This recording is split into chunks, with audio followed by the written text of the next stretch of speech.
Hello dear students, welcome back to organised knowledge channel. और आज की जो वीडियो है उसमें हम डिस्कस करेंगे EMC worksheet number 10 for class 9th to 12th। 9th to 12th के सभी बच्चों को ईएमसी वर्कशीट जो है वो समझनी होती है, अपनी कॉपी में करनी होती है, क्योंकि ये जो वर्कशीट है ये वर्कशीट रिलेटेड है आपके एंटरप्रेन्योरशिप माइंडसेट करिकुलम से, ठीक है, जो कि एकेडमिक जितना ही आपके लिए इम्पोर्टेंट हो जाता है, क्योंकि इस वर्कशीट के थ्रू आप खुद के बारे में, स्वयं के बारे में समझते हो, दूसरों के बारे में समझते हो।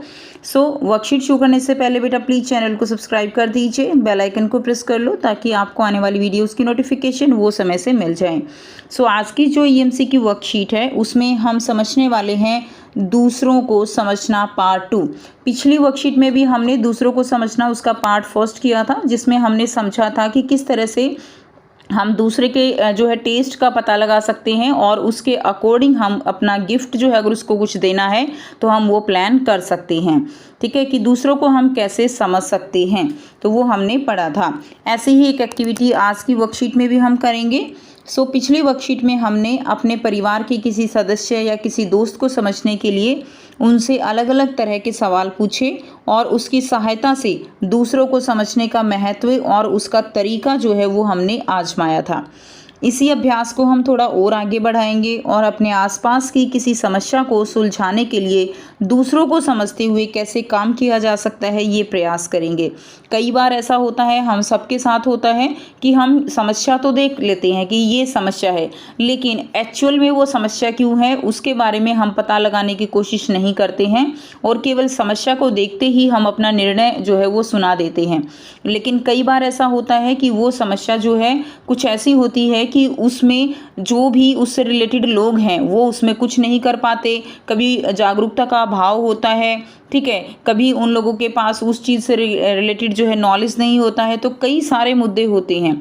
तो इसी चीज़ को ध्यान में रखते हुए हम समझेंगे कि जब हमारे सामने कोई समस्या होती है तो उसमें जो है कैसे हम दूसरों को समझते हुए जो है उस समस्या का समाधान कर सकते हैं। इसमें आपको स्टेप फर्स्ट दिया गया है। आइए शुरुआत करें एक चित्र बनाने से। नीचे दिए गए बॉक्स में अपने घर के आसपास, अपने स्कूल या अपनी किसी मनपसंद जगह का चित्र बनाइए। तो आप जो है अपनी एक मैप बनाएंगे और उस मैप में जो है आपको क्या करना है, उस मैप में बनाई गई जगह की ज़्यादा से ज़्यादा जानकारी डालने की कोशिश करें। उदाहरण के लिए एक मैप दिया गया है तो आपको उदाहरण के लिए जो ये मैप दिया गया है इसी की तरह ही आपको एक और जो है मैप बनाना है। वो मैप आप जहाँ पर रहते हो, आपका घर जहाँ है वो जो है वहाँ का बना सकते हो, आपका जो स्कूल है उसका मैप बना सकते हो। तो जो भी आपके लिए जगह पूरी नोन है उसका मैप आप बना सकते हो।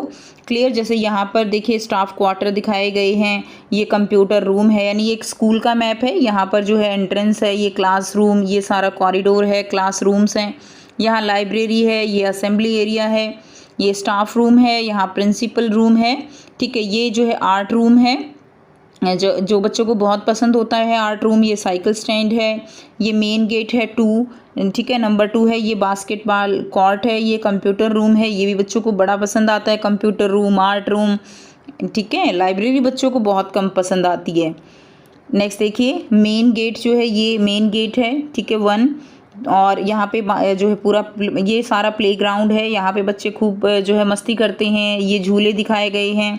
उसके बाद ये क्या है, वॉलीबॉल कोर्ट है, और ये सारे क्या हैं, ये सारे पेड़ हैं। क्लियर? और एक जगह ये दिखाई गई है। तो ये इसी तरह से आपको भी अपना मैप जो है वो बनाना है। क्लियर? और आप जो है इसकी ज़्यादा से ज़्यादा अच्छे से अच्छे प्रैक्टिस कीजिएगा, क्योंकि ये बहुत ही इंटरेस्ट से आप लोग बनाओगे मैप जो है कि कैसे आप एक स्कूल को या अपने घर के आसपास के एरिया को एक मैप के थ्रू दिखा सकते हो। क्लियर? अब देखिए क्या दिया गया है। नेक्स्ट यहाँ पर आपको जो है एक मैप जो है वो बना लेना है। स्टेप 2 में क्या है, अब इस मैप में हरे रंग की बिंदी से ब्राइट स्पॉट और काले रंग से हॉट स्पॉट दर्शाइए। तो यहाँ पे आपको ब्राइट स्पॉट वो हरे रंग की बिंदी से दिखाने हैं और हॉट स्पॉट आपको काले रंग की बिंदी से दिखाने हैं। ये आप अपने अनुभव और अवलोकनों के आधार पर बनाएं, ठीक है। अब देखिए ब्राइट स्पॉट कौन से स्पॉट होंगे। ब्राइट स्पॉट यानी आपकी चुनी हुई जगह की अच्छी बातें, यानी जो भी आपने जगह चुनी है, जो आपने मैप बनाया है उसकी जो अच्छी बातें हैं, जैसे खेलने के लिए खूब सारी जगह, साफ़ सुथरे टॉयलेट एवं सुरक्षित स्थान जहाँ पर आपको सुरक्षित फील हो, सेफ फील हो, वो जो जगह होंगी वो ब्राइट स्पॉट होंगी। नेक्स्ट देखिए हॉटस्पॉट। हॉटस्पॉट क्या होगा? आपकी चुनी हुई जगह की वो बातें जो आपको पसंद नहीं हैं, ठीक है, जहाँ पर आप सेफ फील नहीं करते, जैसे कहीं गंदगी है, कहीं अकेली जगह है, जहाँ पर लाइट ही नहीं है, रात को अंधेरा होना, असुरक्षित स्थान है, तो ऐसी जगह वो है, वो कैसी होंगी? वो हॉटस्पॉट रहेंगी। तो आपको क्या करना है, जैसे आपको ये जो है देखिए, आपको यहाँ पे एक बार फिर से समझ लेना है। ब्राइट स्पॉट यानी जहाँ आपका मन करता है जाने का, जहाँ आप सेफ फील करते हो, और हॉट स्पॉट क्या है? जहाँ पर आप असुरक्षित फील करते हो। तो इसको हम इसी मैप से समझेंगे कैसे करना है। जैसे आपने मान लीजिए एक मैप बनाया, तो उस मैप में अब जो है, अगर आप यहाँ पे ब्राइट स्पॉट और हॉट स्पॉट देखें तो हमें ग्रीन जो बिंदी है वो कहाँ लगानी है? ग्रीन बिंदी हमें वहाँ लगानी है जो ब्राइट स्पॉट है। जैसे कि आर्ट रूम, आप आर्ट रूम में जाना चाहेंगे ना, तो ये जो है आर्ट रूम हो गया, तो यहाँ पे आपने ग्रीन बिंदी लगा दी। इसके अलावा कंप्यूटर रूम में बच्चे मज़े से जाते हैं, बहुत इंजॉय करते हैं, तो यहाँ पे लगा दी। इसी तरह प्ले ग्राउंड है, यहाँ पे भी खूब मस्ती करते हैं बच्चों की, एकदम आप कह सकते हो मनपसंद जगह है प्ले ग्राउंड यहाँ पे। क्लियर? तो ये जो है क्या हो गए? ये जो है आपके ब्राइट स्पॉट हो गए। बास्केटबॉल कोर्ट है, ठीक है, तो ये सारा प्लेग्राउंड आ गया। इसी तरह क्लासरूम पे भी आप क्या लगा सकते हो? बिंदी लगा सकते हो, क्योंकि आप सेफ फील करते हो क्लासरूम में। क्लियर? तो ये जो है क्या हो जाएंगे? तो आपको अपनी ऑब्जर्वेशन के अकॉर्डिंग ये बिंदी लगा देनी है। अब बात करते हैं हम हॉटस्पॉट की। हॉटस्पॉट कौन सा एरिया है? हॉटस्पॉट वो एरिया है जहाँ पर हमें ब्लैक बिंदी लगानी है और जहाँ पर आप सेफ फील नहीं करते। जैसे साइकिल स्टैंड है, यहाँ पर क्या होगा? मान लीजिए बहुत सारी साइकिल खड़ी हैं, तो कई बार होता है कि बच्चे साइकिल निकालते हैं, वो सारी गिर जाती हैं। क्लियर? तो ये हो सकता है। उसके अलावा देखिए यहाँ पे जगह है, यहाँ पे बिल्कुल अंधेरा है, यहाँ पे अकेला है, कोई भी नहीं होता है, बहुत छोटी सी जगह है, तो आप सेफ फील नहीं करोगे अगर अंधेरा हो जाता है, तो ये हो गया। ठीक है, उसके अलावा आप इसमें अगर आपको और भी लगता है कि जहाँ पे आप सेफ फील नहीं करते, जैसे बच्चे प्रिंसिपल रूम के पास जाने से बड़ा डरते हैं। क्लियर? तो ये भी जो है क्या हो जाएगी? ये भी हॉटस्पॉट हो सकता है कि आपको यहाँ पे डर लगता है। तो हर एक की अपनी ऑब्जर्वेशन होगी, यहाँ पे आपको अपनी ऑब्जर्वेशन यहाँ पे शो करनी है। क्लियर? जिन बच्चों को लाइब्रेरी जाना अच्छा नहीं लगता, वो जो है यहाँ पे ब्लैक डॉट लगा सकते हैं। तो इस तरह से ऑब्जर्वेशन करके आपको अपने मैप में ऐसे डॉट जो है वो लगा देनी है। क्लियर है स्टूडेंट्स? अब हम नेक्स्ट स्टेप देखते हैं क्या दिया गया है। नेक्स्ट देखिए, नेक्स्ट जो टास्क है आपको स्टेप नंबर 3, यहाँ से आप स्टेप 3 में आपको क्या करना है? आप अपने हॉटस्पॉट की सूची से किसी एक मुद्दे को चुन लें जिस पर आप काम करना चाहेंगे। इस मुद्दे को चुनने के पीछे अपने कारण को साझा करें।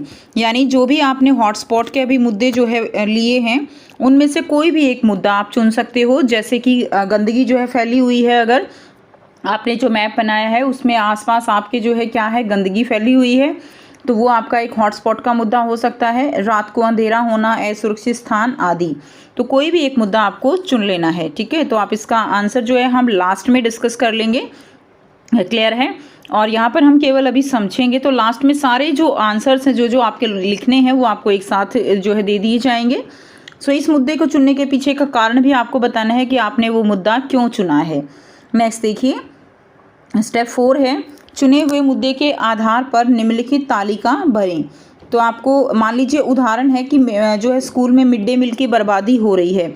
आपने देखा होगा बच्चे जो है वो खाना नहीं खाते हैं, और इधर उधर जो है मिड डे मील जब बच्चों को मिलता है, तो अगर उनके पसंद का खाना नहीं होता है तो वो इधर उधर फेंक देते हैं।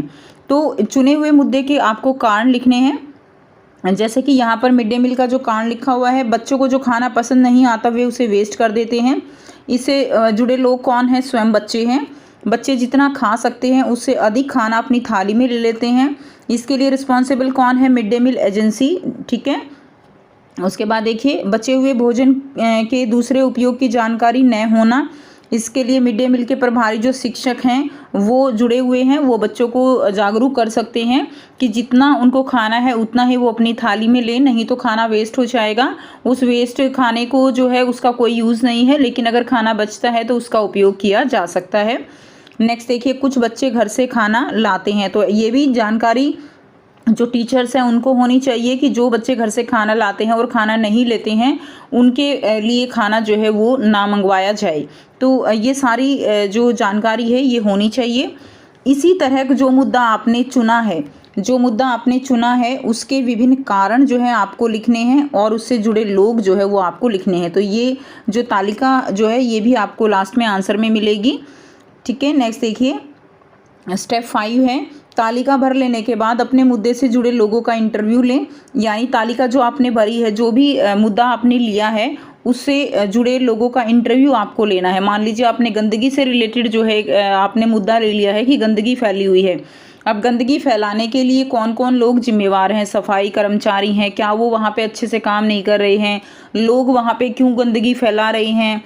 तो उन जो आपने मुद्दा लिया है उससे जुड़े लोगों का इंटरव्यू आपको लेना है। इंटरव्यू लेते समय लोगों से समस्या समझने के लिए प्रश्न पूछना है। इसके लिए आप इन लोगों से क्यों का प्रयोग करते हुए सवाल पूछ सकते हो। जैसे आप गंदगी क्यों फैलाते हो, मान लीजिए घर के आसपास कूड़ा है तो ऑब्वियसली बात है कि जो आपके घर के आसपास रहते हैं वो लोग कूड़ा फैला रहे हैं, तो आप उनसे पूछ सकते हो कि आप क्यों गंदगी फैलाते हो। सफाई कर्मचारियों से पूछ सकते हो कि आप सफाई क्यों नहीं करते हो। तो ये इस तरह से आपको उनका इंटरव्यू लेना है। यानी जानने की कोशिश करनी है कि जो भी मुद्दा है उसका जो कारण है, उसका कारण के जो समस्या है उसके पीछे क्या कारण है। जैसे बच्चों से पूछा गया आप खाना जूठा क्यों छोड़ते हो। मिड डे मील एजेंसी से पूछा गया कि क्या आपने बच्चों से खाने के बारे में सुझाव लिया है, क्यों नहीं। कि बच्चों से पूछा जाए कि भाई उनको खाने में क्या पसंद है, क्योंकि उनके पसंद का होगा तो बच्चे सब जो है वो खुश होकर खा लेंगे, अगर पसंद का नहीं होगा तो वो वेस्ट होता है। प्रभारी शिक्षक है कि आपके हिसाब से बच्चों को खाना जो है क्यों पसंद नहीं आता, तो क्या रीज़न है जो बच्चे खाना नहीं खाते हैं और उसको फेंकते हैं। तो इस तरह के क्वेश्चन जो है हमें करने हैं। नेक्स्ट देखिए, अपने मुद्दे से जुड़े लोगों से बात करके क्या आपको उसके बारे में कुछ जानकारी मिली जो आप सिर्फ अपनी समझ से नहीं जान सकते थे। यानी लोगों से बात करके हमें जो समस्या की जड़ थी उसकी जड़ तक हम पहुँचे और तब हमें पता चला कि जो समस्या है वो क्यों है, क्यों जो है जो मुद्दा है वो बना हुआ है और क्यों उस पर काम नहीं किया जाता है। तो हमें उसके बारे में लोगों से बात करके ज़रूर जानकारी मिलेगी। लोगों से इंटरव्यू लेते हुए आपने अपनी कौन सी कम्युनिकेशन जो स्किल है आपकी उसकी क्षमता के बारे में क्या सीखा। तो देखिए, अगर आप दूसरे के हाव भाव समझ लेते हो, अगर आप अपनी बात को दूसरे के सामने अच्छे से रख पाते हो, अपनी बात को अच्छे से समझा पाते हो और जो है कुछ इस तरह से फेमिलियर होकर बात करते हो कि अगला जो है सामने वाला अपनी सारी मन की बातें आपके साथ शेयर कर देता है, अपने जो एक्चुअल रीज़न है वो आपको बताता है। क्योंकि कई बार क्या होता है कि लोग अपना एक्चुअल रीज़न समस्या का जो है वो नहीं बताते हैं, केवल दिखावे के लिए जो है वो आपको जवाब दे देते हैं। लेकिन ऐसा नहीं है कि आपके अंदर कैसी आपकी कम्युनिकेशन है दूसरों से, कैसे आप दूसरों को प्रभावित कर सकते हो अपनी बातों से, ताकि एक्चुअल जो रिजल्ट है, एक्चुअल जो समस्या है वो आपको पता लग सके। तो ये चीज़ जो है हम यहाँ पर अपने बारे में जज कर सकते हैं। तो अब हम इन सारे जो क्वेश्चंस हमने डिस्कस किए उनके आंसर करेंगे। स्टेप 3 में जो हमें क्वेश्चन दिया गया था कि आपको जो है अपनी हॉटस्पॉट की सूची से एक मुद्दे को चुनना है जिस पर आप काम करना चाहेंगे। ठीक है, तो यहाँ पे हमने मुद्दा जो है वो हमारा मुद्दा है स्कूल में पानी की टंकी के पास पानी की बर्बादी होना। तो स्कूल में आप बच्चे देखते हो ना कि पानी जो है वो बहता रहता है, तो ये मुद्दा है। और इसका कारण क्या है कि मैंने ये मुद्दा क्यों चुना, तो आपने जो मुद्दा चुना है उसका कारण आप दे सकते हो। पानी की बर्बादी देखकर मुझे बहुत बुरा लगता है। पीने के पानी की कमी होने के बावजूद लोग इस बात को नहीं समझ नहीं रहे कि पानी की हमारे लिए क्या आवश्यकता है, तो इसीलिए ये मुद्दा चुना। ठीक है, नेक्स्ट देखिए, नंबर 4 है स्टेप 4 में हमने टेबल बनानी थी। चुने हुए मुद्दे के विभिन्न कारण और उससे जुड़े हुए लोगों के बारे में आपको लिखना था। तो चुने हुए मुद्दे के विभिन्न कारण क्या है, पानी का नल खुला छोड़ देते हैं, तो इसके लिए कौन जिम्मेवार है, विद्यार्थी जिम्मेवार हैं। प्लम्बर को जो है नहीं बुलाया जाता, यानी टैप टूट जाती है उसके बावजूद भी प्लम्बर नहीं आते हैं, पानी वेस्ट होता रहता है, तो इसके लिए स्कूल का मैनेजमेंट जिम्मेवार है। नेक्स्ट देखिए, पानी की टंकी ओवरफ्लो करती है, इससे कौन लोग जुड़े हुए हैं, इससे जो स्कूल के वर्कर हैं वो जुड़े हुए हैं। पानी ओवरफ्लो होता रहता है और जो है क्या है उसकी तरफ ध्यान नहीं दिया जाता। पानी की टंकी जो है वो पानी बहता रहता है ओवरफ्लो के कारण, लेकिन उसको कोई बंद नहीं करता। और ये समस्या जो है रियलिटी में ही बहुत स्कूलों में जो है देखी जा सकती है।